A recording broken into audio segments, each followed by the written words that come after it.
વડોદરાની એસએજી હોસ્પિટલના બે ડોક્ટરોને અકસ્માત નડ્યો હતો, જેમાં વાસદ પાસે બુલેટ સ્લીપ થતાં એક ડોક્ટરનું સ્થળ પર જ મોત નીપજ્યું હતું, જ્યારે અન્ય એકને ગંભીર ઇજા પહોંચી હતી.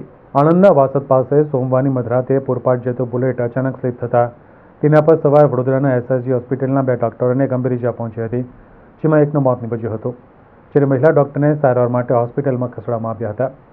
આ અંગે વાસદ પોલીસે મૃતક સામે ગુનો નોંધ્યો હતો. વડોદરા સ્થિત એસએજી હોસ્પિટલમાં સાથે અભ્યાસ કરતા અને સર્જિકલ વિભાગમાં ફરજ બજાવતા ડૉક્ટર મહિમા માનસિંહ ડામોર ઉંમર વર્ષ 24 અને ડૉક્ટર વ્રજ વિનોદભાઈ પટેલ ઉંમર વર્ષ 24 કોઈ કારણોસર સોમવારના રોજ આણંદ ખાતે ડૉક્ટરને મળવા આવ્યા હતા.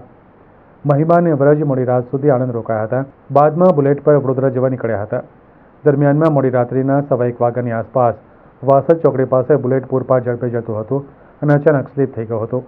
આ અકસ્માતમાં ડૉક્ટર વ્રજને માથામાં ગંભીર ઇજા પહોંચતા સ્થળ પર જ મોત નીપજ્યું હતું, જે ડૉક્ટર મહિમા ડામોરને માથામાં અને પગમાં ગંભીર ઇજા પહોંચતા તાત્કાલિક સારવાર માટે હોસ્પિટલમાં ખસેડવામાં આવ્યા હતા. આ બનાવથી બંને ડૉક્ટરજનોના પરિવારજનો દોડી આવ્યા હતા.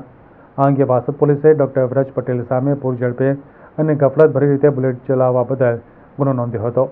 પ્રાથમિક તપાસમાં ડૉક્ટર વ્રજ પટેલ મૂળ ગાંધીનગરના પેથાપુરના રહેવાસી છે અને વડોદરા એસએજી હોસ્પિટલમાં પીજીનો અભ્યાસ કરતા હતા, જ્યારે ડૉક્ટર મહિમા મૂળ દાહોદ જિલ્લાના ફતેપુરા તાલુકાના કુપડા ગામના વતની છે.